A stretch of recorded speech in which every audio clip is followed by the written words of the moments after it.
Welcome back to Hematology. Today we're going to talk about leukocytes, otherwise known as white blood cells, and some non-malignant white blood cell disorders. Before we get started, there are a couple of terms that I'd like to go over with you. So the first term is leukopoiesis. That simply just means the development and production of white blood cells. It's a general term. We are then going to break that down further into different categories. Myelopoiesis is referring to granulocyte production and development, and that is going to include our neutrophils, basophils, and eosinophils. Monopoiesis, although granulocytes and monocytes are derived from a common bipotential progenitor cell, monopoiesis is classified in its own category because technically it is an agranulocyte. And last but not least, lymphopoiesis, which is referring to lymphocyte production and development. Okay, let's dive in a little bit into myelopoiesis. So again, myelopoiesis is the production of neutrophils, eosinophils, and basophils. So essentially all of our white blood cells that are granulated. These cells all follow a similar pattern of proliferation, differentiation, division, storage in the marrow, and delivery to the blood. And from start to finish, this entire sequence takes about 7 to 11 days. After cell line commitment has determined the maturing cell as a member of the granulocytic series, granulocyte production starts. The cells move through the passages and compartments where various cellular stages occur in response to various stimuli. So as we go through and look at the various stages of white blood cell development, we're going to see some similarities in comparison to the red blood cell development. So a lot of similarities in terms of development. However, white blood cells typically only have one nomenclature for their various phases of development, so that's a bonus. Okay, so just like red blood cells, white blood cells have a set maturation sequence. And in terms of myelocytes, again, we're talking about neutrophils, eosinophils, and basophils. The least mature phase of development is the myeloblast. Second, we have the promyelocyte, then the myelocyte. Next, we have the metamyelocyte, and then we get into a phase called the banded phase. Now, you might be saying to yourself, hey, I thought we were talking about neutrophils, basophils, and eosinophils, and indeed we are. And each of those type of granulocytes do have a phase of banded nucleus. Most of the time we aren't able to visualize that in the basophil just simply because of the dense granulation that it has, but we are often able to see it more clearly in eosinophils and neutrophils. So you might be familiar with the banded neutrophil, but prior to the segmentation of that bilobed nucleus of the eosinophil, we do have a band shape there as well. And then last but not least, we have a segmented nucleus in the most mature form. Okay, so this diagram kind of shows what's happening in terms of the developmental process of myelocytes during myelopoiesis. So first we have cells within the mitotic or proliferative pool. Here they divide and mature, and that takes about 1 to 2 days for each cycle. At that point, they become committed stem cells. So now they have committed to being myelocytes. Next, so they develop into myeloblasts. So those are the least mature form.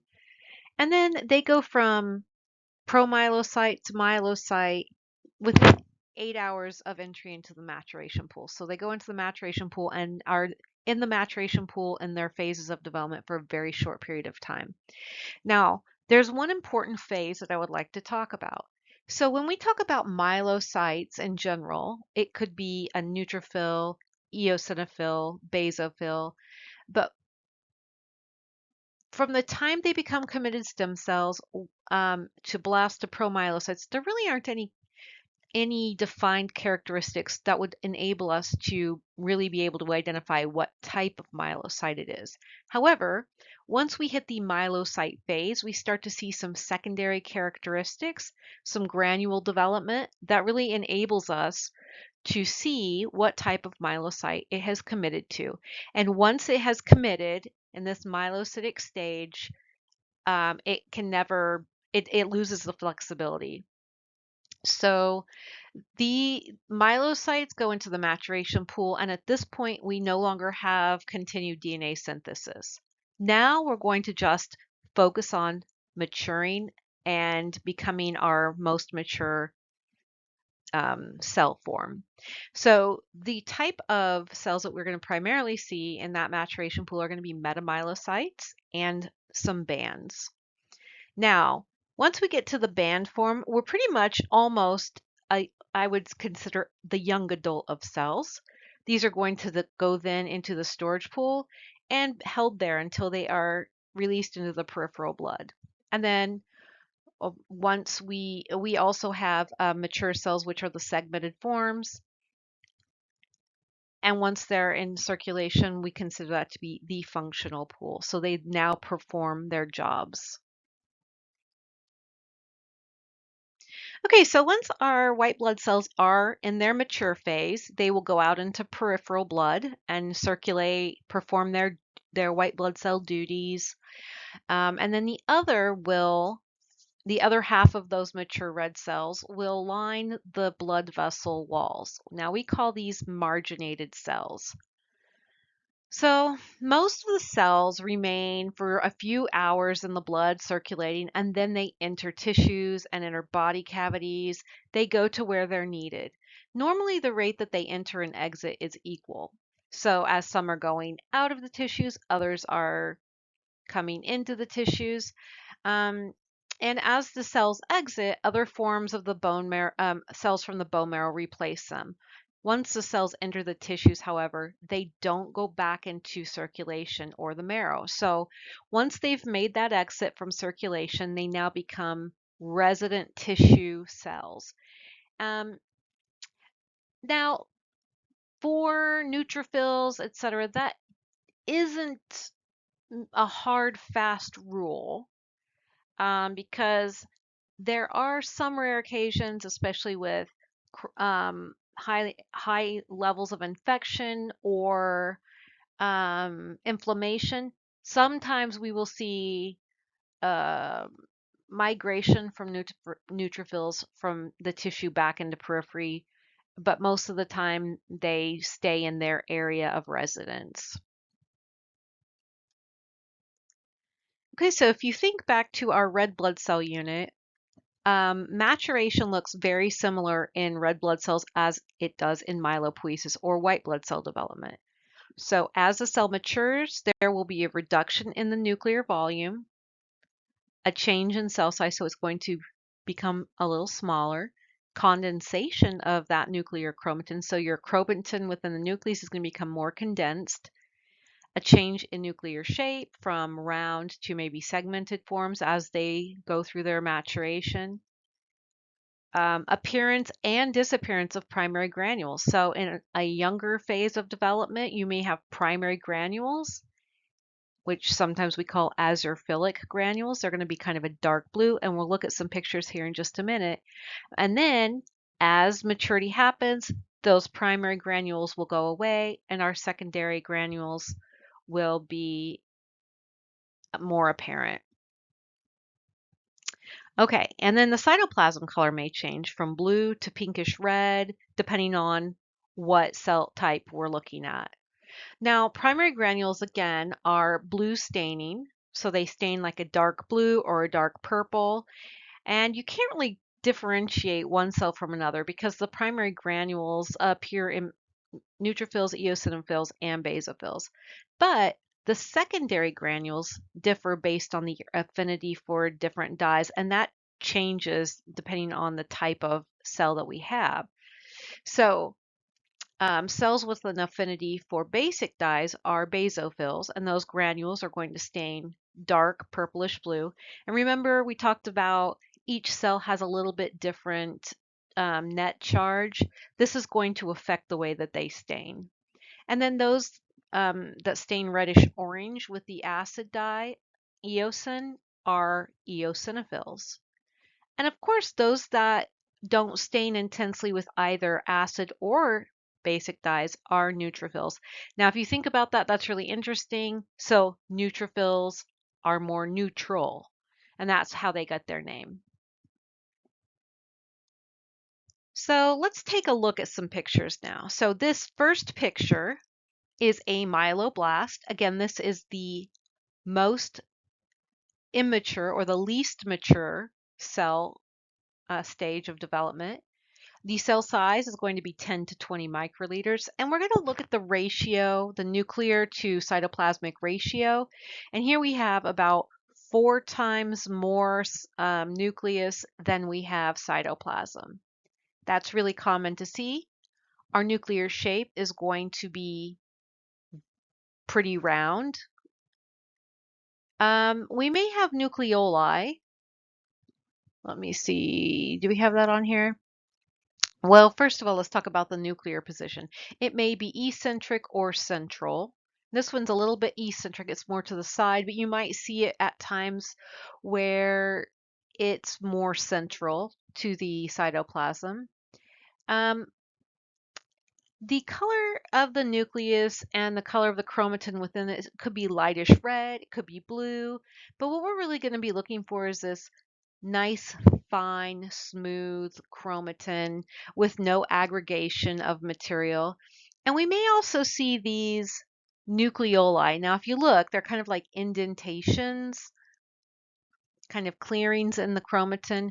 These are very, very common in myeloblasts. We see them in lymphoblasts as well. So any type of blast cell, we may see them in.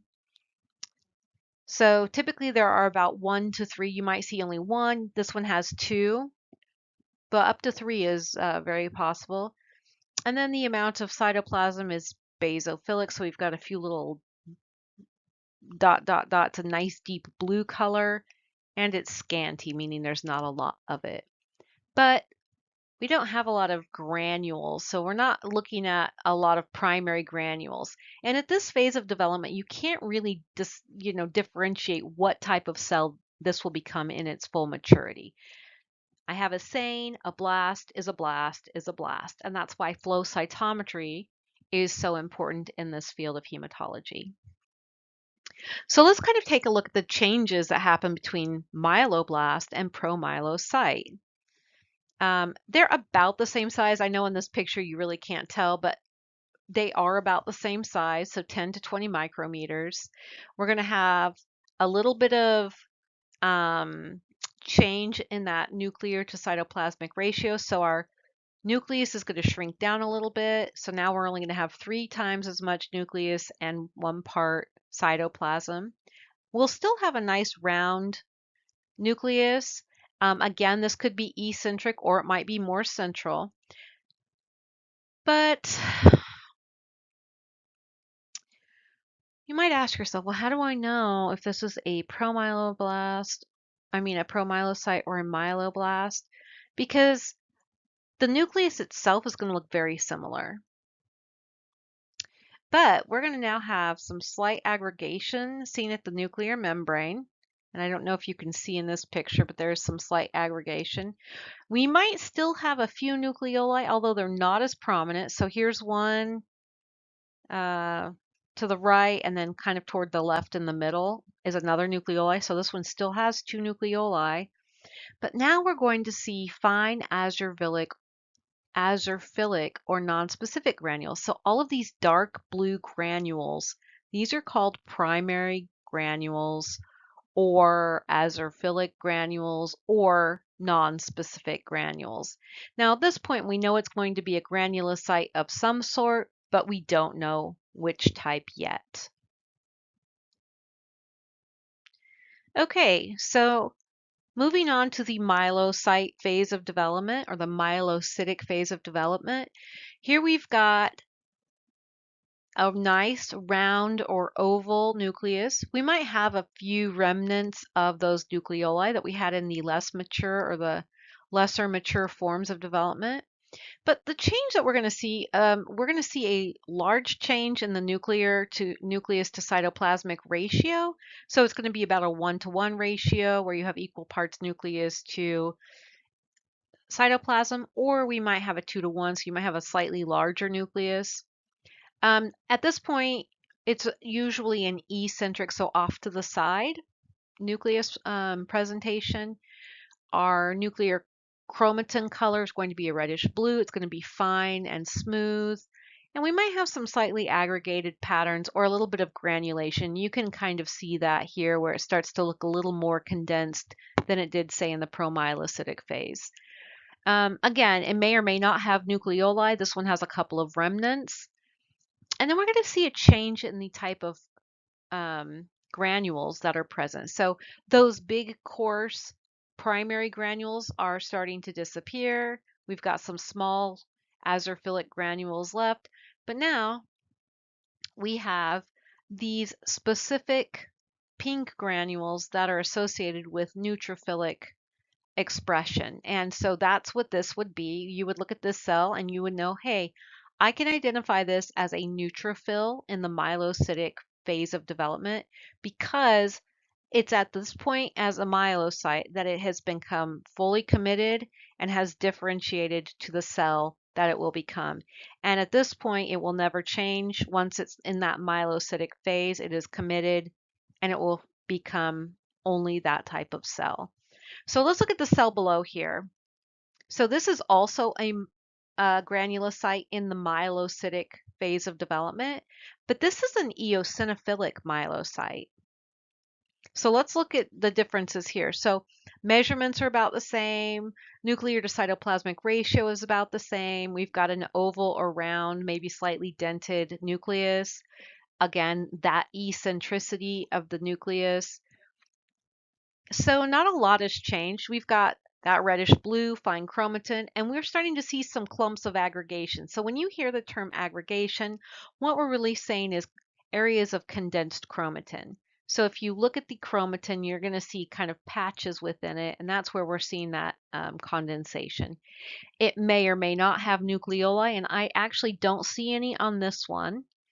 And then the color of the cytoplasm is going to change again due to the shift in those granules that are present. So we still have a few of these purple primary granules, but for the most part, those have disappeared, and we're starting to see those reddish orange uniform specific eosinophilic granules. So those reddish orange or pinkish orange little beads that we see in mature eosinophils.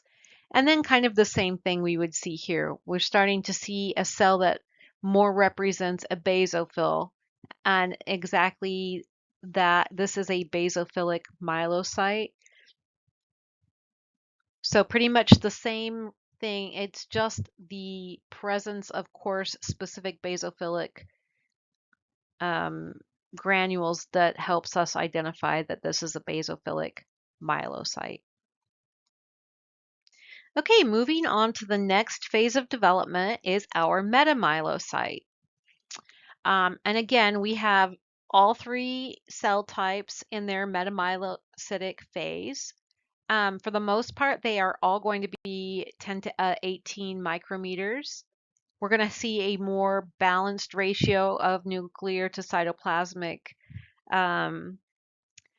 size, so about a 50-50. For the most part, the thing we're really going to be looking for in metamyelocytic phase of development is an indentation. So the flattening or the indentation of the nucleus, maybe it's a little bit bean shaped. And in the neutrophilic stage of development, in terms of the metamyelocytic phase of development, we have this little indentation here, a clearing around the nucleus indentation, and we call that the dawn of neutrophilia. Another thing that we're going to see is we're going to see no nucleoli. So at this point, all of those nucleoli that were in the nucleus should have resolved. We're going to see a more clear pink in moderation. Might still have a little bit of blue color in that cytoplasm, but for the most part, it's going to be primarily that pink. And we're still going to have the specific granules of neutrophil, and that's going to be this pink area right around the dawn of neutrophilia, so that clearing within the cytoplasm. Same type of pattern of development in the eosinophilic metamyelocyte. So flattened or kidney shaped or bean shaped. It's going to be the nuclear chromatin is going to be kind of purple, bluish purple with basophilic chromatin. So it's going to be a little bit clumpy. And you can see that in the neutrophil as well. So now you see light pink areas in the chromatin and then dark clumpy portions. So we're able to visualize that condensation of the chromatin within the nucleus. Again, no nucleoli present. And now we're going to have these pinkish orange or these reddish orange granules in moderation. And that, even though it's really kind of hard to see because of the granulation, that cytoplasm should be moderately pink. And then, of course, we have those reddish orange uniform specific eosinophilic granules, the little reddish orange beads or pinkish orange beads. All right, so now we have a basophilic metamyelocyte. Again, usually kidney shaped or oval and indented. Our nuclear chromatin is going to be a light blue or purple with basophilic chromatin, easily distinguishable, so really kind of clumpy. The color or the amount of cytoplasm is going to be pale and moderately blue, but most of the time it's really difficult to tell the color of the cytoplasm because in addition to that blue cytoplasm, we are going to have the presence of coarse violet blue non-uniform granules, which are very specific to eosinophils. And the more mature the cell is, the denser and the larger the dark purple or dark blue eosinophilic granules will appear. The next phase of development for myelocytes is the band phase. And if you look at these three pictures here, the top picture is the neutrophilic band. So this is kind of what we are used to seeing when we see banded neutrophils in circulation. The cell size begins to decrease. So before it was 10 to 20 in blast and promyelocyte, and now we are seeing 10 to 16. We're going to see about a 50-50 nuclear to cytoplasmic ratio. And now the shape of our nucleus has changed into this long, elongated, narrow horseshoe shape. And what we're looking for in terms of a band is a uniform width. We don't want to see any deep pinching because at that point it becomes a segmented neutrophil. So again, we're going to have increased clumping or granular chromatin, as it's called, purplish red. We're going to have really abundant pink granules and pink cytoplasm, and then we're going to have these little tiny pinkish purple or violet specific granules that are associated with neutrophils. So let's look at the eosinophilic band. Now I know it might not be super obvious, but here we also have a narrow band-shaped nucleus, and it is also of uniform width. This is a little bit more difficult to see simply because we now have these eosinophilic granules. But again, we're going to have a more coarsely granular chromatin. We're going to have these areas of clumped chromatin. We are not going to have any nucleoli anymore in any of the banded forms. We're going to have a moderate pink cytoplasm, and then we're going to have these red, orangish red specific eosinophilic granules. Last but not least, our basophilic band. So again, an elongated, narrow band in a uniform width. It's a little bit harder to see on the eosinophil, specifically because number one, the color in this picture is not great, but also because we have heavy granulation. Normally, we'll see a deep blue or purple nucleus with really condensed chromatin. This is not the best picture, but it follows similar patterns of development to both the neutrophilic band and the eosinophilic band. And then we're going to have, of course, we're going to have these violet blue non-uniform granules, and you can start to see more of them here, these dark purple granules that are kind of toward the center of the nucleus. As it goes into its most mature form, these will get larger and they will be more prominent. Okay, so in terms of myelopoietic phases of development, we are now at our most mature, so these cells are fully mature. We have the segmented neutrophil, the segmented eosinophil, and the segmented basophil. And they all follow very similar paths of development. The thing that really makes them stand out one from another are the variation in their specific granules.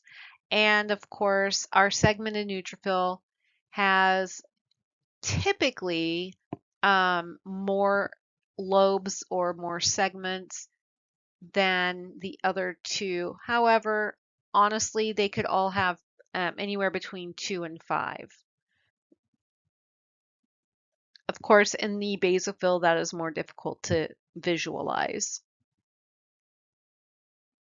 Okay, so really the thing that's going to give them their characteristics are these specific granules, and that's really one of the defining factors when it comes to cell differentiation and identification. Okay, so moving on from our myelopoiesis with regard to our neutrophilic, eosinophilic, and basophilic phases of development, let's talk about our monocytes or our monopoiesis. This is going to be the production of that mononuclear phagocyte system. And of course, it does come from the same progenitor cell as the granulocytes that we just spoke about. So the maturation sequence that we have in terms of monopoiesis are going to be very similar to the myelopoietic phases of development, with just a few little differences. So our first phase of development is going to be a monoblast. We next have our promonocyte. Third, we have a monocyte, and then we have a macrophage. Sometimes we hear these macrophages called histiocytes. Now, just to clarify, a monocyte and a macrophage are really the same thing, but their place of residency difference is different. So monocytes are going to be the cells that we are used to seeing in peripheral blood circulating, but once they migrate from the circulating blood or the peripheral blood into the tissues, we then refer to them as macrophages or histiocytes, depending on where they're found. So similar to the phases of development in myelopoiesis, the first phase of development again is that monoblast in monopoiesis. We are going to have a cell size of about 12 to 20. I think in myelopoiesis it was 10 to 20, so these run a little bit larger. Our nuclear to cytoplasmic ratio is going to be 4 to 1 in that monoblast phase of development. Our nuclear shape will be round or oval and maybe slightly folded because remember, monocytic nuclei have convolutions that start to form even early on. Usually they're eccentric, and then that nuclear color of chromatin is going to be a pale red, purple, and it's going to be fine. Now, you might hear a term called thready chromatin. That just means that I always imagine it like cotton candy. So it's going to have kind of a cottony appearance, little tiny fine threads throughout. And we may even see nucleoli in this blast form, monoblast form. So here I see two. This one's not as prominent. This one here is very prominent at the top, kind of the left top. And then the color of cytoplasm or amount. So we're going to have a moderate amount of cytoplasm, and we'll see some basophilic colors, which means a little bit deeper blue than we do see in more mature forms. And then we're not going to see any granules because remember, monocytes, even though they come from the same predecessor cell, are agranular typically. Okay, so moving on to the promonocytic phase or the promonocyte. Again, the size is going to stay about the same, but we are going to see a change in that chromatin within the nucleus. We're going to see a change in nuclear to cytoplasmic ratio, and we're going to see a change in shape. So we're going to condense down in terms of the size of our nucleus. So instead of a 4:1, we're going to have a 3:1 or maybe even a 2:1 nuclear to cytoplasmic ratio. We're going to have more prominent folding, and some people will call this cerebriform or brain-like convolutions. It's going to be more centralized now, so you'll have kind of a more even distribution. And then we might still have nucleoli present. This one has a few, so we've got 1, 2, actually maybe 3, but usually 0 to 2 is kind of the norm. And then paler gray basophilic cytoplasm, which is abundant, and we might start to see pseudopodia at the edges. So remember, macrocytes and monocytes, they use these cytoplasmic projections to help with their movement or their locomotion. So now we are at the monocyte phase of development, which is a fully mature monocyte. And this is the cells that we see in peripheral blood. We have vacuolization, we have elongation or folding, we have a more centralized nucleus, and of course we're going to have pretty much equal parts cytoplasm to nucleolar material. So one of the things that is different between the cytoplasm of the promonocyte and the fully mature monocyte is we're going to have a finer, smoother reticular pattern than the immature form. So here we start to see some clumps. This one's pretty much is pretty smooth.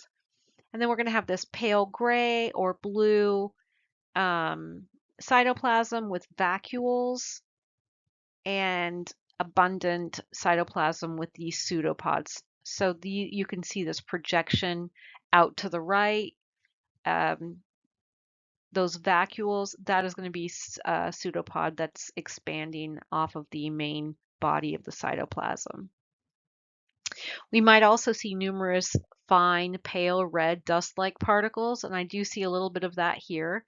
Those are not granules, so we're not saying, hey, this is a granulocyte per se. It's an agranular myelocyte because it comes from the same progenitor cells as the other granulocytes, but it's an agranular myelocyte. And then last but not least, after the monocytes migrate from peripheral blood into tissues, we are going to refer to them as macrophages. Sometimes we call them histiocytes. So this is what it looks like. Same exact cell, different residence. So location is everything. You might see an increase in vacuoles. You may see kind of looser, more expanded cytoplasm, and that really is because it's going to allow for more consumption, phagocytosis of invaders or antigenic materials or infectious disease, or maybe just cleaning up. Maybe a person who has had a subarachnoid hemorrhage, you may see these macrophages in the cerebral spinal fluid because they're in there cleaning up red blood cells that should not be present in the cerebral spinal fluid. So macrophages are a really important part of our cleanup job too within the body. And we're going to see very clumped chromatin in the nucleus instead of that smooth chromatin or that finer reticular pattern in the monocyte. So their job dictates how they adapt and change in order to better perform their duties. And you might even see some azurophilic granules. Now, per se, these might not necessarily be granules. They might be something that was consumed by the macrophage, because again, these are technically agranular. So we know monocytes are the most mature cells that are in peripheral circulation when it comes to monopoiesis. Um, Monocytes typically enter circulation for a very short period of time. So for about 14 hours after they leave the bone marrow and they go into circulation, they then move into the tissues where they become macrophages. Macrophages never normally re-enter the bloodstream, but sometimes they will during an inflammatory process. We've kind of already talked about the appearance of monocytes, but let's just go over it one more time. So the nucleus of a monocyte, and again, this is in peripheral blood, have brain-like nuclear convolutions. So we have some folds, we have some wrinkles. What we're really looking at are non-uniform convolutions. We might have blunt pseudopods. So here's a little something there on the kind of lower left-hand side. Got a little bit of a bumpy looking irregular border at the top. So that could be a pseudopodic activity. And then that dull gray-blue cytoplasm. The cytoplasm generally has fine, small, reddish or purplish stained, evenly distributed granules. I mean, not really granules though, so not granules in the way that we talk about granulocytes. And this kind of gives it like a ground glass, quote unquote, appearance. Now, ground glass is something you're going to hear in microbiology. You're going to hear it all over. Well, really, what that just means is very, very fine, dusty particles that come together to give the appearance of something that's very smooth and very finely ground. Sometimes these are phagocytized red blood cells and cell fragments. We might see bacteria. We might see um, fungal elements. Yeah, again, they're just very good at cleanup, both in the monocytic phase of maturity and the macrocyte phase. So what we're looking at here in terms of a monocyte in circulation is they're going to be looking for infectious things within the circulation or maybe broken down red blood cells or cell fragments. And when it becomes a macrophage, it'll be looking for those same things, but outside of circulation.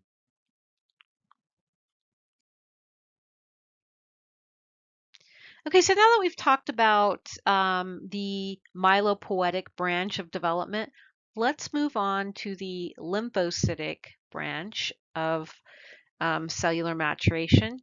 So specifically, lymphopoiesis is going to be the production and development of the lymphocytic cell line.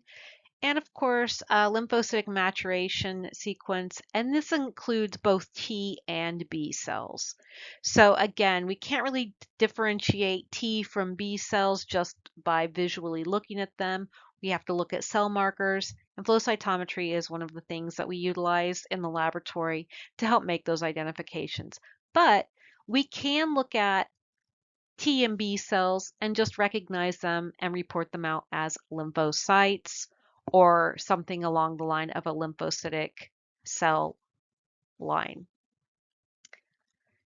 So again, the first phase of development is going to be that lymphoblast phase. We then have a prolymphocyte phase, and finally we have a lymphocyte phase. So not quite as many phases of development. And of course, we know lymphocytes play a really important role with our adaptive immunity. So let's see kind of what they do for a job. Actually, before we talk about the duties and jobs that lymphs have, let's talk about their developmental phases and terms of appearance. So again, we have a lymphoblast as the least mature form of development or phase of development, and it's going to be very similar to the myeloblast in terms of size. So it's going to be about 10 to 20. Again, nuclear to cytoplasmic ratio is going to be the same as a myeloblast. Nuclear shape is going to be round, just like a myeloblast. We're going to have eccentric or central nuclear position. We're going to have an undifferentiated reddish purple smooth chromatin, very similar to myeloblasts. We may have 1 to 2 nucleoli. We're not going to have any cytoplasmic granules, and we're going to have scant amount of cytoplasm. So at this phase, you cannot tell the difference between a lymphoblast and a myeloblast. And as I like to tell all of my students, a blast is a blast is a blast. We know it's a blast, but we do not know the lineage of that blast until we do further testing. So the next lymphocytic phase of development is the prolymphocyte. And again, we're going to see an incredible amount of shrinking here as we go. So at this point, it hasn't shrunken too much. We have a cell diameter of 9 to 18 micrometers. Again, that cellular to that nuclear to cellular ratio is still about 4 to 1. We're going to see a little bit of a change in terms of the nuclear shape. So we're going to have some indentation, maybe it might still be pretty round for the most part, but really what we're going to notice about this in comparison to maybe like a monocyte or a promonocyte is we're going to have a fairly uniform looking nucleus. In this case, we have nucleoli present, usually 0 to 1. We are going to have some of this coarse clumping chromatin happening. So here you can see it's kind of evenly distributed, and here we've got darker areas and cleared areas of chromatin. So that's kind of going to be the clumping where the condensation has begun. And then we're going to have a red or purple parachromatin. So these areas of clearing are called parachromatin. That's all that means. We're not going to have any cytoplasmic granules because, again, for the most part, these are agranulocytes. But now we're going to have a significant change in size, so 7 to 10. So now it's very condensed. It's lost a lot of its diameter. We're still going to have a very uniform looking nucleus, maybe round or indented, kind of oval site here. It's going to be a little bit less centrally located. You might see more eccentric positioning with a very much less a much less amount of scanty cytoplasm, and usually you're going to see that more to one side. We're going to see homogeneous nucleolar color, and chromatin is going to be more condensed, more clumped, and much darker in color because of that condensation. We're not going to see any nucleoli at this point in this phase of development, and we're going to have either a light blue sky color of cytoplasm or maybe darker in this case. Every once in a while, we get a few random azurophilic granules, but for the most part, we don't see granules in these mature lymphocytes. As was previously mentioned, common lymphoid progenitor cells can differentiate into either T cells or B cells depending on where they are located. In the bone marrow, they typically become B cells, and in the thymus, they become T cells. That is where the B and the T come from. Bone marrow starts with B, thymus starts with T. A third population of cells, also called null cells, can originate in the bone marrow, although their maturation sequence is still a little bit unknown. We're still learning a lot about cellular maturation processes, and these are referred to as natural killer cells. So T, B, and null cells cannot be differentiated morphologically. They all look the same. Again, we can't visually look at a lymphocyte and determine whether it's a T cell, a B cell, or a natural killer cell. And of course, we can only really utilize flow cytometry to distinguish their functionality and their immunologic markers. So one thing that students really struggle with is differentiating large lymphocytes with fully mature monocytes. And again, this is going to be in peripheral blood. Large lymphocytes are going to be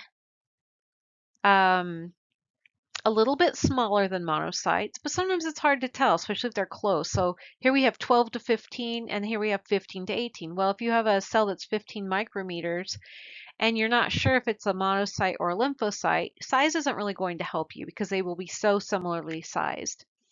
One of the things that you might look at are the shape and the condensation of the chromatin within the nucleus. So the chromatin of a fully mature lymphocyte is going to be dense, it's going to be clumped, it's going to be pretty uniform in shape, even though this one has a little indent. Overall, it's pretty uniform. Whereas the nucleus of a monocyte is going to have this kind of lacy, brain-like convolution, so lots of folds, some kind of wiggly borders, these clearings here, and just like a little spottiness. So it looks kind of like um, cotton candy, where if you were to stretch cotton candy, it would start to break apart and you'd be able to see through it. So with regard to cytoplasmic granules, typically lymphocytes don't have granules, but on occasion in these large lymphocytes, we will see a few prominent granules, and they should be easy to enumerate. So we should be able to count these 1, 2, 3, 4, 5, 6, 7, 8, maybe 9 down, one down here in the corner, and they will be few. Typically, we're going to have a clear, non-granular background with regard to the cytoplasm. And then we might have an indented nucleus. And then we're also going to have a certain type of response or interaction with red blood cells around. So the red blood cells, this is not a great picture, but typically lymphocytes will scallop or hug the red blood cells that they come into contact with, whereas monocytes will butt up against them but push them away. So if you think about the pseudopods of monocytes, they can easily push something away.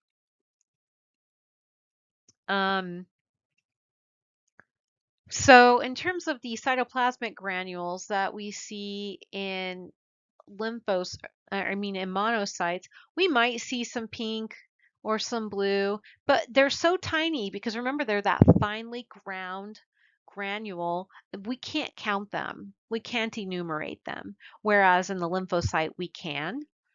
And that would be referred to as a ground glass appearance, or I like to think of it as just a really finely ground sand. And then we also may have these blunt projections on the pseudopods. Again, pushing that red cell away here, pushing it away there, pushing it away here. I wish we had a better picture for the scalloping effects um, that we see in lymphocytes when they interact with red blood cells, but we'll have to take a look another time at a different picture. Speaking of granulocytes, they are divided into three subsets. We have neutrophils, eosinophils, and basophils. So remember, those granulocytes go through the production and development called myelopoiesis. But let's talk a little bit about their jobs. So obviously, neutrophils are going to be our most prevalent or our most abundant white cells typically in circulation. They will function as phagocytes. They are capable of amoeboid movement into the tissues, and then they can engulf and destroy bacteria or fungus.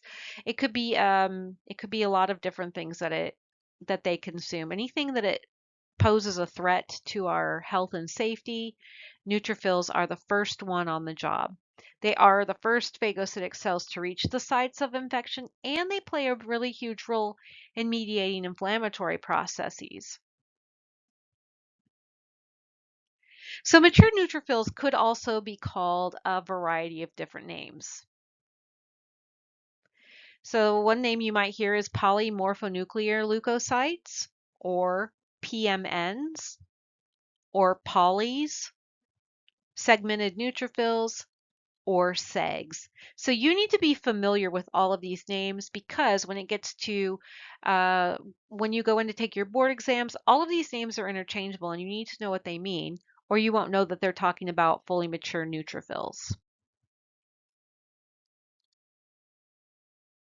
So mature neutrophils can easily be recognized on a right stain. So they have a dense, multi-lobed or segmented nucleus, pink or pale pink or tan cytoplasm that's kind of peppered with a little bit darker pink or purpley granules.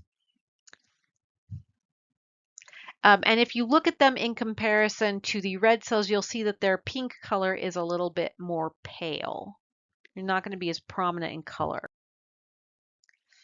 Um, Neutrophils do contain cytoplasmic granules, which contain enzymes that are involved in killing and digesting bacteria and fungus or fungi.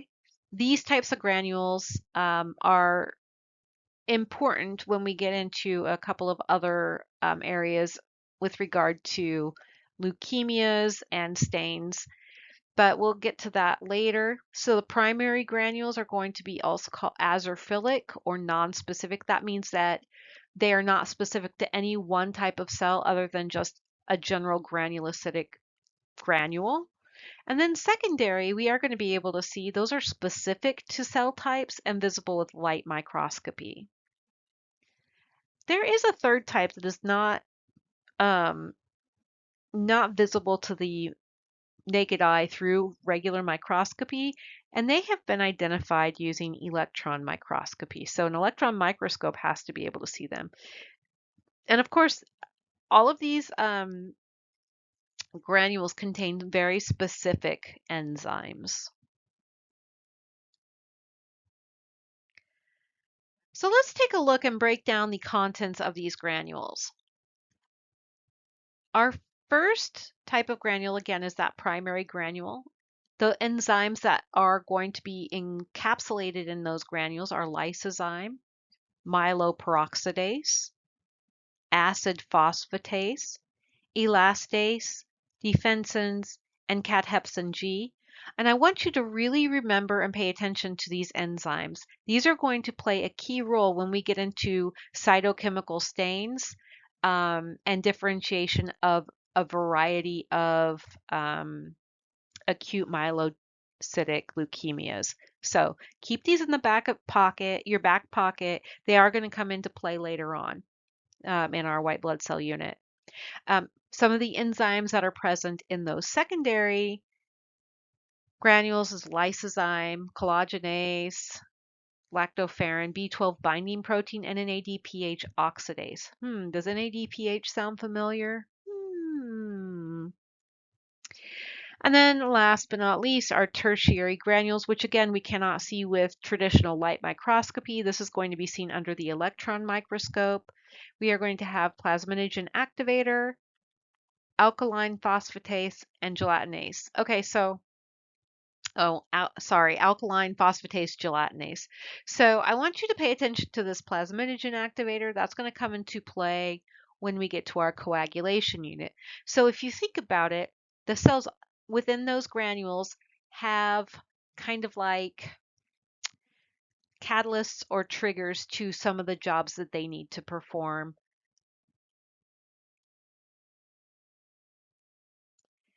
So like we said, neutrophils are usually the first to the site of infection or sometimes inflammation. So during an infection, there's often an accelerated release of neutrophils from the bone marrow. So as we talked about in our red blood cell unit, early release of cells when they're a little bit less mature um, could we might see circulating cells are a little bit less mature than the most mature forms. So we might see an increase in banded neutrophils.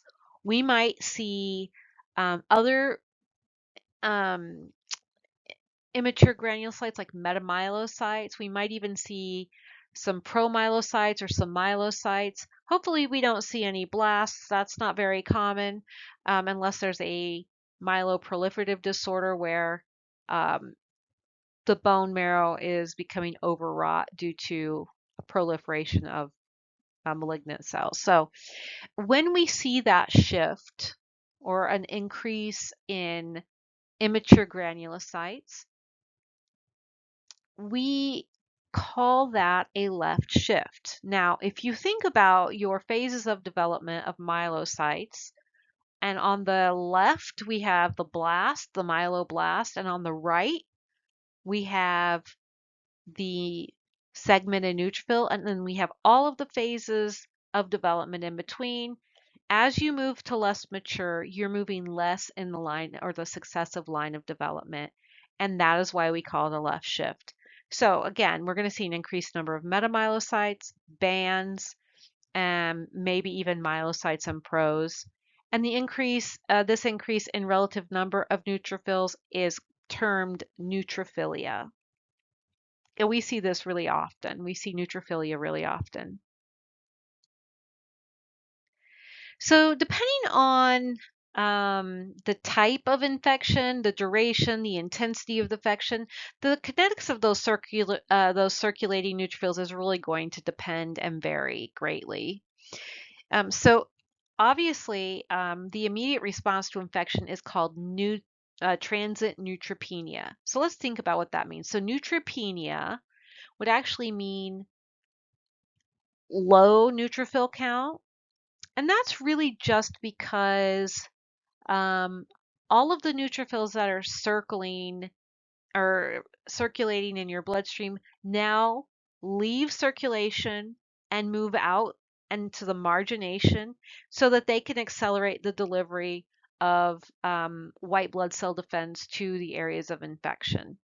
So there's a period of time between the marginalization of the circulating neutrophils and the time in which bone marrow is able to release more neutrophils. And so that period of time, if we were to run someone's blood sample, we would show that they have a low neutrophil count. When in fact, it isn't that they have a low neutrophil count, they just have neutrophils that have left circulation and are going to the site of infection. And then within an hour or so, the more neutrophils are going to be released from the bone marrow into the bloodstream. So we'll have either an elevated neutrophil count at that point or a more normalized neutrophil count, depending on what type of infection, et cetera, that we're looking at. So there are a couple of other things that we might observe during an infection. So just like red blood cells, white blood cells can also have inclusions. The first type of inclusion that we might see is called toxic granulation, and that is frequently associated with really severe infections. We see a lot in burn victims, and this is where those cytoplasmic granules enlarge and they take on darker staining properties. So it looks like they've got purple pepper all throughout them. The second inclusion that we might see are called Dolly bodies. And these are pale blue inclusions. Sometimes they're very, very subtle. And we see them in the periphery of the cytoplasm. Um, Dolly bodies are similar but not identical to the inclusions found in that hereditary leukocyte and platelet disorder known as May-Hegland, which we are going to talk about when we get to our non-malignant white blood cell disorders. But they do look very similar. And then our vacuolated cytoplasm, we're going to see vacuoles within the cytoplasm of our neutrophils. We might also see ingested microorganisms such as bacteria or fungus there. Although these variations do suggest that there's an infection present, they're not diagnostic since they could appear during bacterial or viral infections. They can appear during pregnancy, during trauma, could be from drug reactions or other toxic states. Yeah, interesting fact. Um, One time we had a motor vehicle accident or a patient come in through the ER who had been in a motor vehicle accident the previous day. And he came in because his leg was hurting him and um, he was having problems with just body aches and pains, which you might expect from a vehicle accident. When we ran his CBC, his neutrophil count, his white blood cell count in general was through the roof. And really, come to find out after a bunch of extensive testing, this was really just a response from the trauma and some inflammatory response to some of the um, minor injuries that he received in that car accident. But if you didn't know any better, you would look at it and think, oh my goodness, this man has a raging infection. He's going to die. It was that high. It was that crazy. Come to find out there was no infection at all. So here are some pictures of what toxic granulation, vacuolated neutrophils, and Dolly bodies will look like under the microscope. So these granules, these purpley, peppery looking granules all throughout the cytoplasm of this neutrophil is known as toxic granulation. Here we see vacuolization. So these are kind of vacuoles that we might think of when we think of a monocyte, but in fact, these are vacuolated neutrophils. And then these pale blue inclusions are Dolly bodies. And usually they're at the periphery. And this one's a little more subtle. These are more obvious. But you really have to look carefully when you're doing your red and white blood cell morphology because inclusions are easy to miss. That's another reason why we do morphology, both white and red, on 100 power rather than the 50 power. So continuing on with the job of our neutrophils, primary function is going to be phagocytosis, and that really occurs in three phases. So first of all, there's going to be a migration from where it is to where it's needed. So migration and diapedesis, which just means movement or locomotion. Next is opsonization and recognition. And last but not least, ingesting, killing, and digestion. So when it comes to migration, there are really three modes of migration. Random migration, so they might just be going around do and like, hey, I see an intruder. It's non-directional, it's kind of random, just going along with the flow, so to speak. But there are other forms that actually have chemical um, signals to call neutrophils to the site of direction of to the site of um, infection or inflammation. So chemokinesis is a non-directional acceleration of migration speed. So it's like, hey guys, speed it up. We need some help over here. And then we have chemotaxis, which is a very specific and directional chemical signal for neutrophils.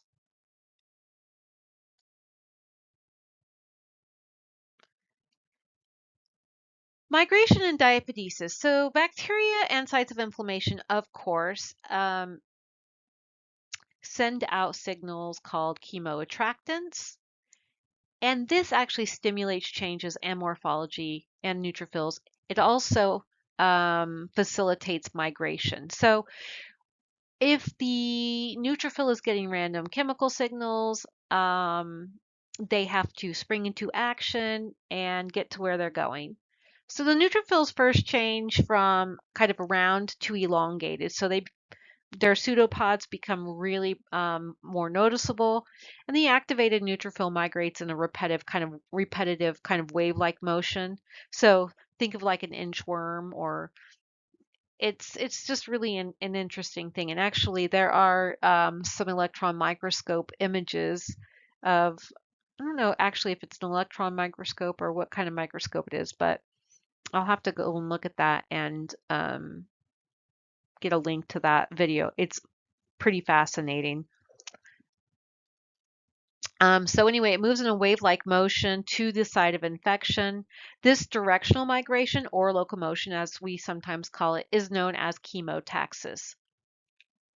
Diapedesis is how the neutrophil moves through the narrow junctions of the endothelial cells. So right there at the junctions where your endothelial cells have those little joints, they can just move right through there. And that's how they migrate from area to area in the tissues.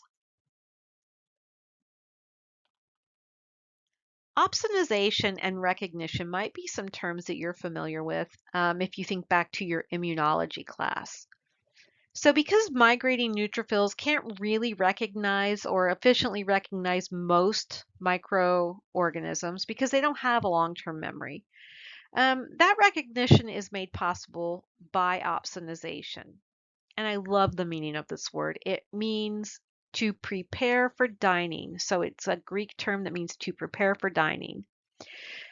So what happens is circulating immunoglobulin and activated complement will coat the surface of the infectious agents or the bacteria so that the neutrophils are able to recognize them. The marked bacteria is called opsonin. So even if a neutrophil comes across a bacterial agent, ingestion will not take place unless that bacteria has been coated with the immunoglobulin, because neutrophils carry receptors for IgG molecules and complement only.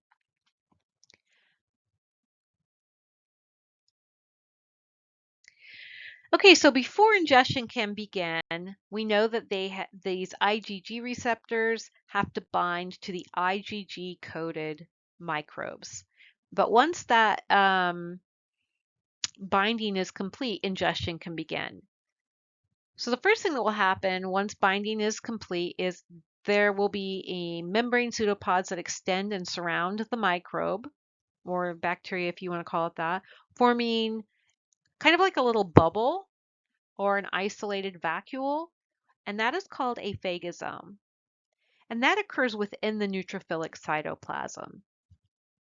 At the same time, the cytoplasmic granules will migrate and fuse with the membrane of the phagosome, forming a phagolysosome.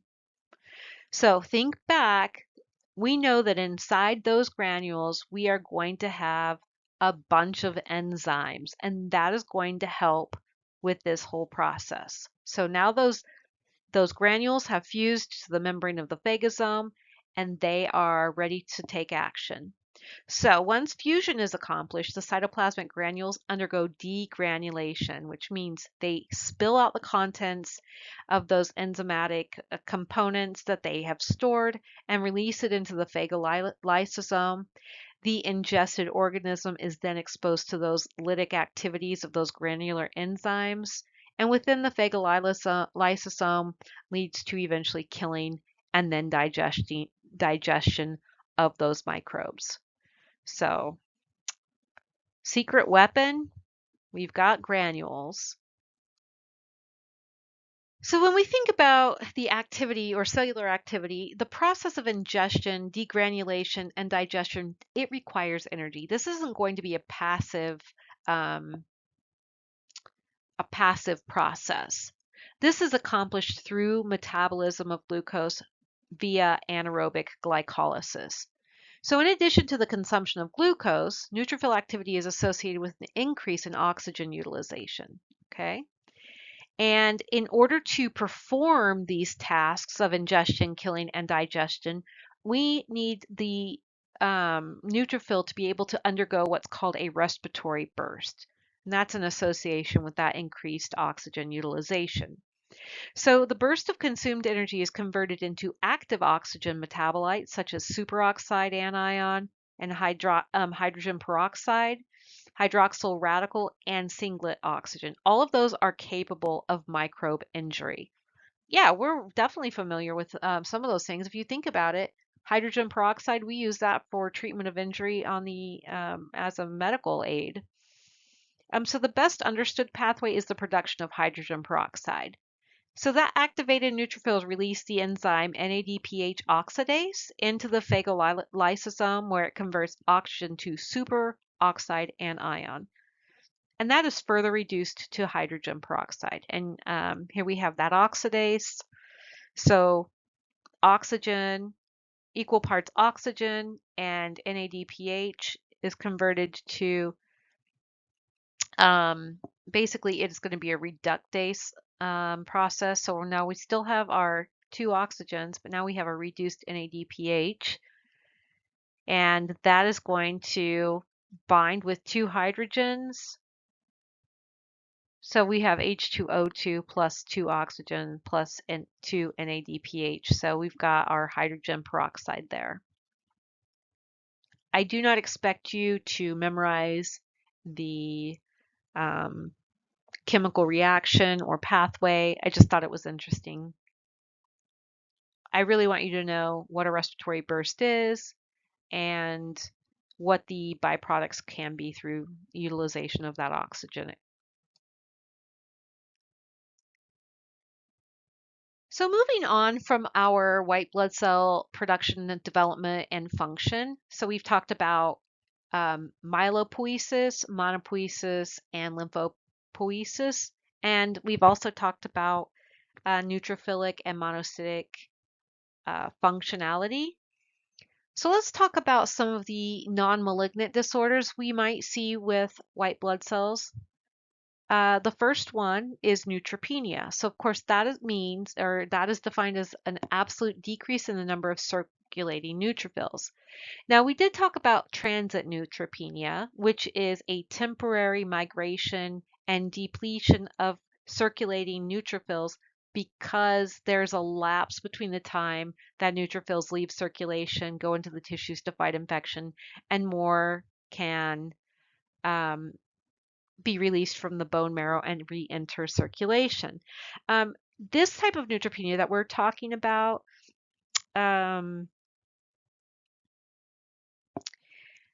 is not necessarily temporary and has a different cause. One of the hallmarks that we see in patients who have neutropenia are recurrent bacterial infections, and that's really, we see that with people with persistent neutropenia, so neutropenia that does not recover. The immune system of the neutropenic patient is believed to compensate for neutrophil deficit by producing an increased number of circulating monocytes. So let's think about this. Our body tries to compensate and tries to come up with plan A, plan B, plan C, because our ultimate goal is survival, and our body wants us to survive. So for people who have persistent neutropenia, we may see an increase in monocyte production and lymphocytic, humoral, and cell-mediated activities. So we're going to have our lymphocytic immune response and our monocytic immune response multiplied. And if you think about the job that neutrophils and monocytes do, they are both phagocytic. They both are important in regards to fighting bacteria or infectious agents. So if you have an increased number of monocytes, maybe it can compensate for neutrophils as well as the lymphocytic, humoral, and cell-mediated activity increase.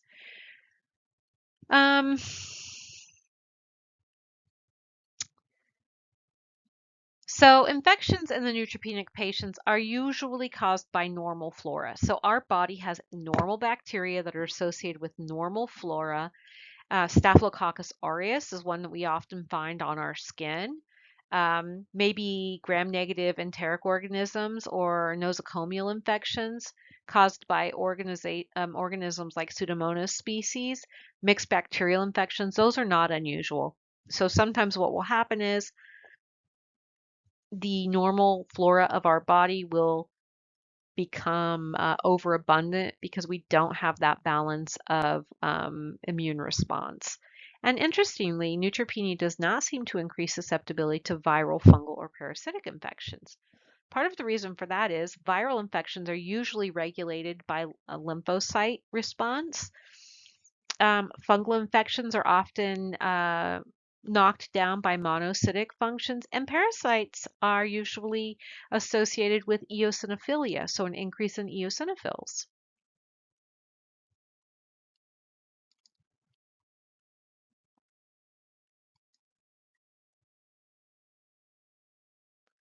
All right, the next non-malignant white blood cell disorder is called Shidayak-Higashi syndrome, or CHS. So this pattern of inheritance is autosomal recessive, and sometimes it's characterized by partial albinism of the cutaneous and ocular tissues. So you might see abnormalities in their eyes and their skin. These patients often have recurrent bacterial infections of cutaneous and soft tissues. They might have some bleeding tendencies. And what we're going to see under the scope is the presence of giant lysosomal granules in leukocytes and platelets. So both in the white cells and the platelets, we're going to see lysosomal granules. And there may be neurologic complications. So a lot of these people who are born with Shidayak-Higashi syndrome may have some impaired cognitive function. So patients who usually die in early childhood from infection, and honestly, Staph aureus usually accounts for about 70% of all infections. Again, that's going to be one of our normal flora, and it just gets out of hand and infects people where it normally wouldn't.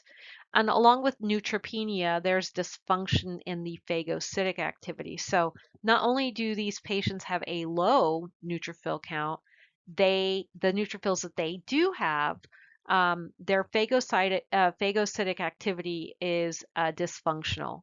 So even if they get to where the infection is, they aren't able to consume those bacterial or infectious agents.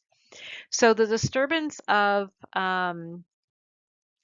phagocytic activity is due to depressed chemotaxis and delayed granulation or degranulation. So they aren't able to get there fast enough or get to the right place. And if they do, they aren't able to release their granules from within those enzymes that are held within the granules. And so that's going to slow down the process of killing ingested bacteria.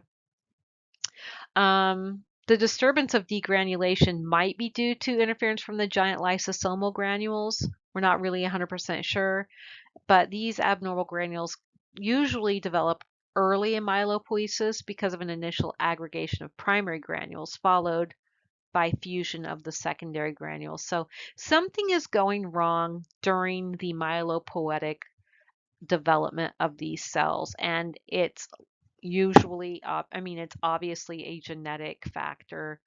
As we know, it's an autosomal recessive pattern of inheritance.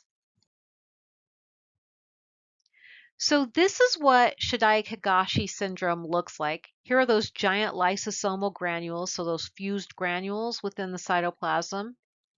You can see them in the granulocytes. We see them here as well. This is a lymphocyte, so we don't see the lymphocyte at the top is not granulated, so we don't see those giant lysosomes. But it's believed that these giant lysosomal granules impede or impair the release of granules, but also the chemotaxis. So that's what they are thinking its cause is. This next non-malignant white blood cell disorder is super fun to say.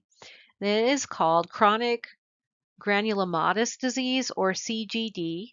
It is a familial heterogeneous disorder of neutrophil associated with failure in the activation of respiratory burst. So remember, all of the activities that are involved with consumption or ingestion, killing and digesting, they require that extra oxygen, that respiratory burst to aid in the killing of those organisms. So if there's a failure with that, there would be little or no superoxide production. So a defect or deficiency of cytochrome B is typically the cause. Now I want you to remember that cytochrome B is a key player in the failure of this respiratory burst. And it can cause CGD patients to exhibit neutrophilia, so they have an increase of neutrophils, not neutropenia, which is a decreased neutrophil count.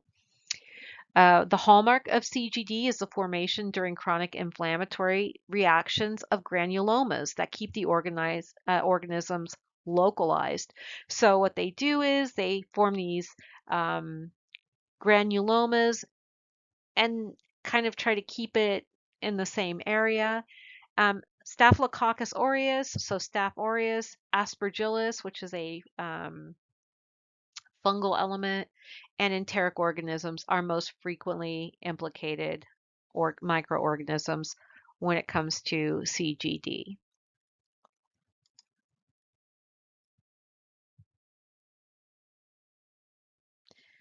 Alder-Riley syndrome is associated with prominent dark staining coarse cytoplasmic granules in neutrophils, eosinophils, basos, monos, and sometimes lymphs. They look very much like toxic granulation. However, these cytoplasmic inclusions are precipitated mucopolysaccharides, and they're seen in association with an inherited disorder of mucopolysaccharidosis, such as Hunter's and Hurler's syndrome. Now, I don't really care if you know what Hunter's and Hurler's syndromes are, but I do want you to know that they're inherited disorders of mucopolysaccharidosis. So there's something wrong with their mucopolysaccharides. And again, these granules look very similar to toxic granulation, except that typically they are larger, they stain more vibrantly with metachromatic stains, and they are a permanent morphological feature or characteristic of the neutrophils, whereas toxic granulation will go away once the infection that it's associated with has been cleared up. And here we have a picture of a patient with Alder-Riley anomaly. So all of those dark speckles on those neutrophils are really, although it looks like toxic granulation, those are really um, a disorder with the mucopolysaccharides. May-Heglin anomaly or May-Heglin syndrome is an autosomal dominant trait. So you really only have to inherit one trait from one parent, and it is a dominant trait. And what we're going to see with May-Heglin patients are blue staining cytoplasmic inclusions that really look like those Dolly bodies that we often see during infection. They are not the same, but they do look similar. So you have to be careful when you're doing analysis on your peripheral blood slides so that you can determine whether something is truly a Dolly body or if it's something else. Occasionally, large vacuoles may be seen in the lymphs and the monos.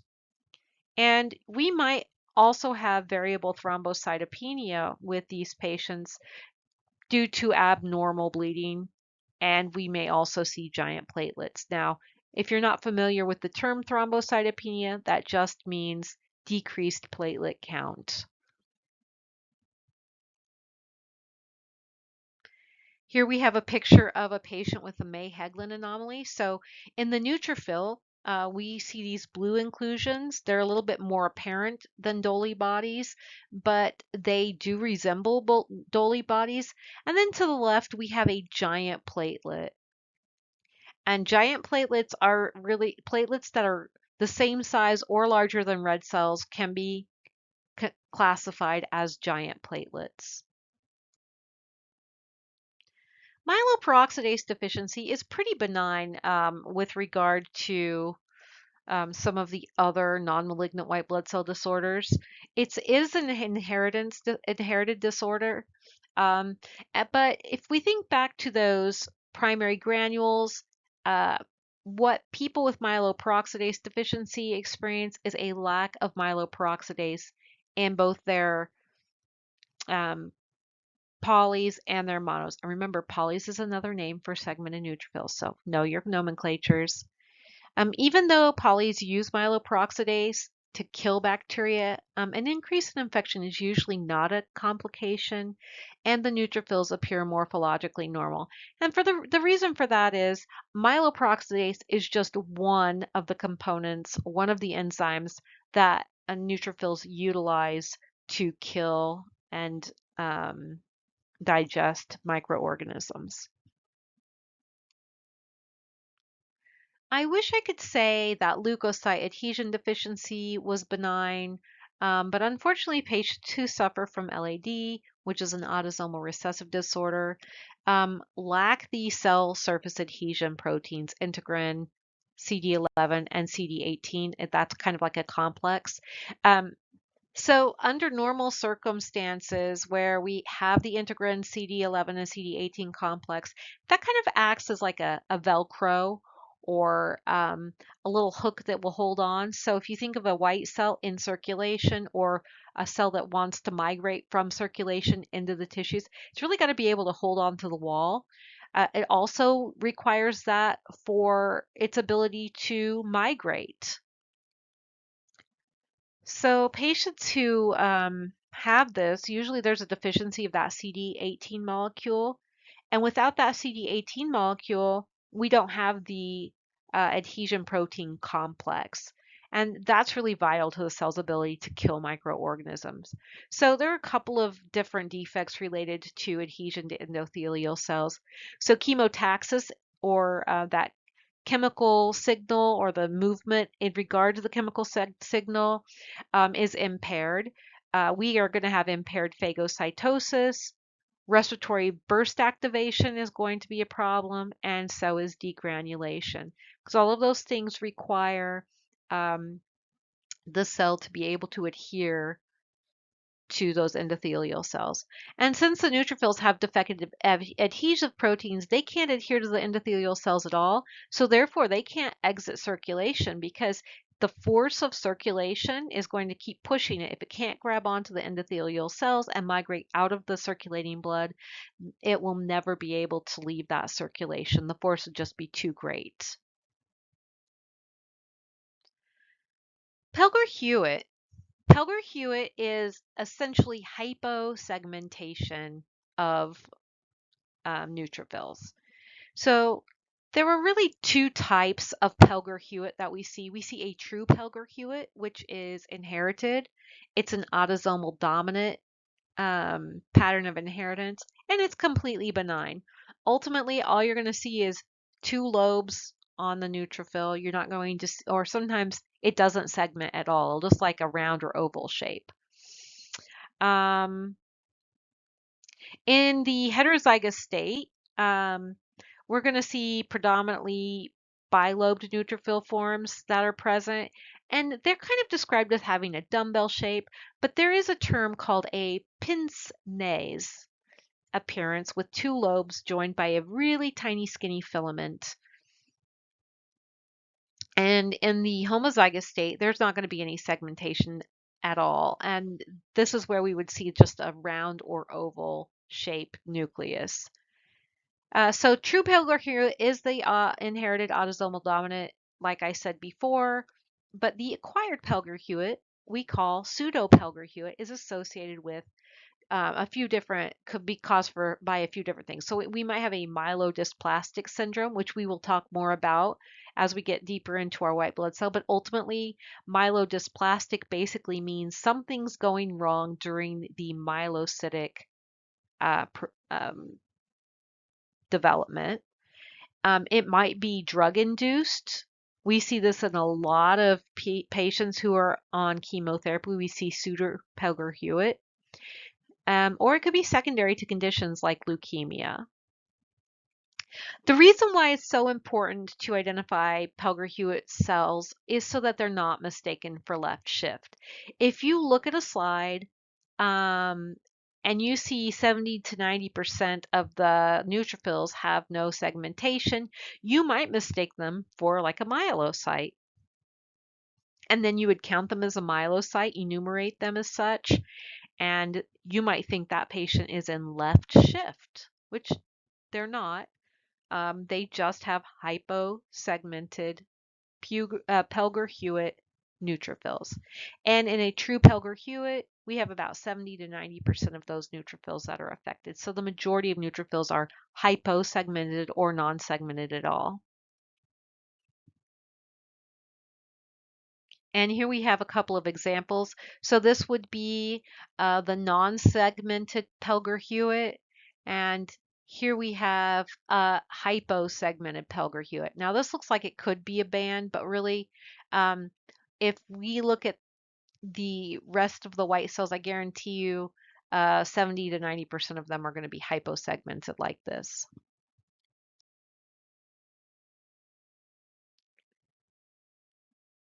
So we have a category of non-malignant white blood cell disorders called lipid or lysosomal storage diseases in histiocytosis. Remember, histiocytes are going to be referring to monocytes or macrophages that are not in circulation. So macrophages can be interchangeably called histiocytes. So a couple of different disorders. We first have Gaucher. We have Niemann-Pick, we have Tay-Sachs, and C-blue histiocyte syndrome. There are hallmark cells seen with each of these disorders, but these hallmark cells are not diagnostic as they can be seen with other disorders as well. So if we see these hallmark cells, it might kind of point us in the right direction, but it doesn't necessarily definitively give us a diagnosis.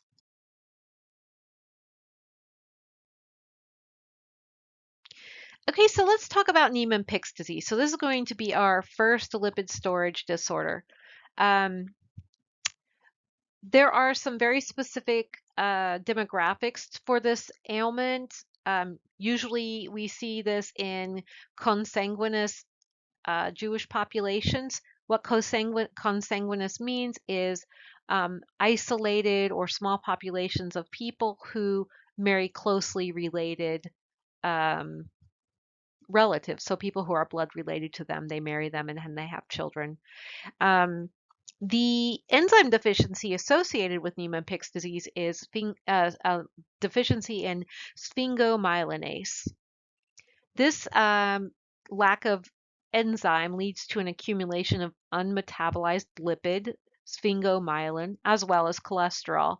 I don't know about you, but whenever I think of the term myelin, I think of the myelin sheath that coats our neurons. Let's see if this is associated with that.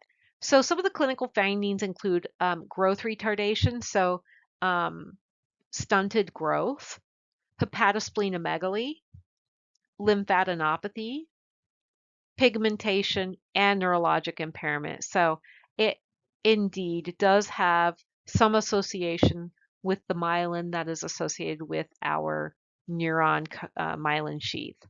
What we might see under the scope are large histiocytes, which could be 20 to 90 micrometers, with an inconspicuous nucleus. We're going to see distended and round uniformly sized droplets of accumulated lipid within the cytoplasm of those histiocytes.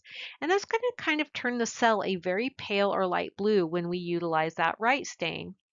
Some adult patients have C-blue histiocytes as well.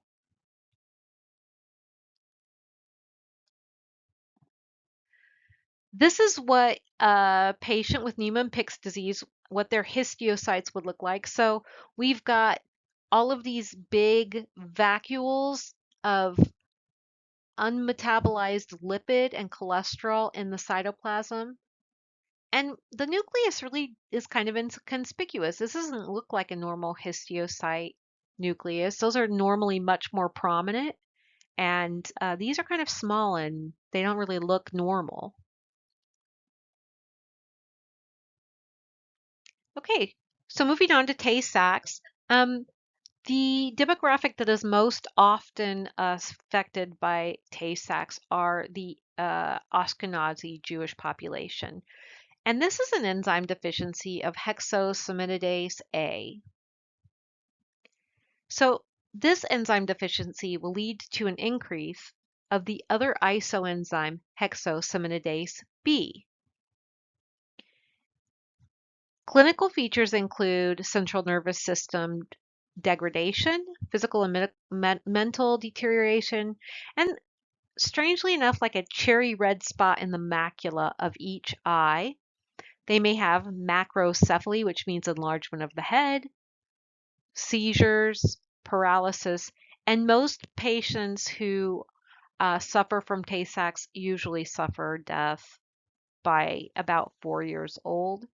They may have a lack of startle reflex. They may have deafness and blindness. So it is a really unfortunate enzyme deficiency to inherit. Things we might see in the peripheral blood are vacuolated lymphs. We might see foam cells or vacuolated histiocytes seen in the bone marrow. So again, enzyme deficiency.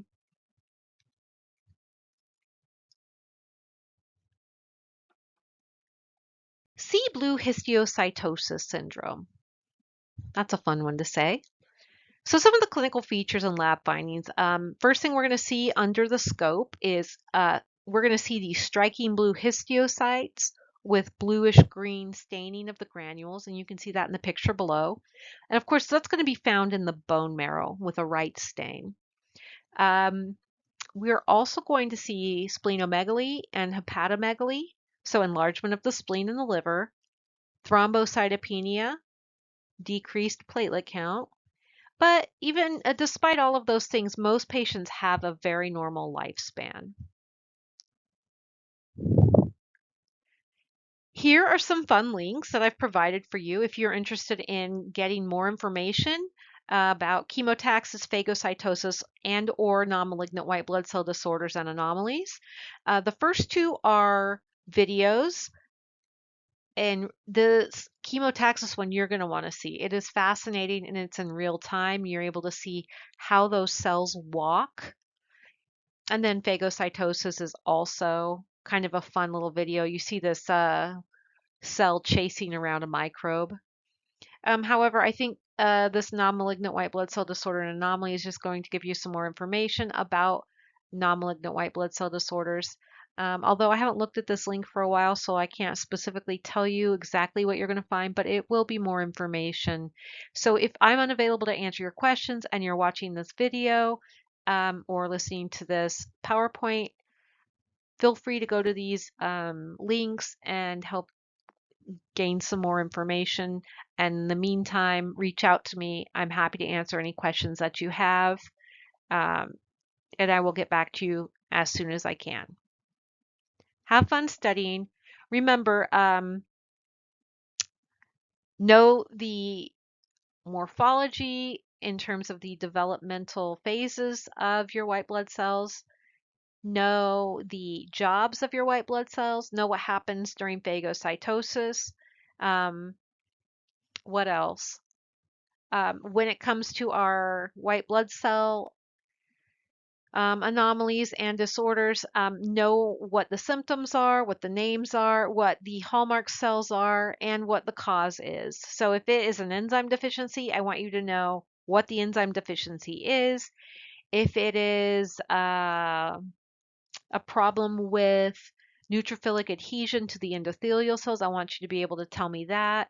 So just make sure you read your notes very carefully, take good notes, make flashcards, whatever it is that helps you best remember. But again, I am here to answer any questions that you may have. Please don't hesitate to reach out to me. I hope you all have a wonderful day.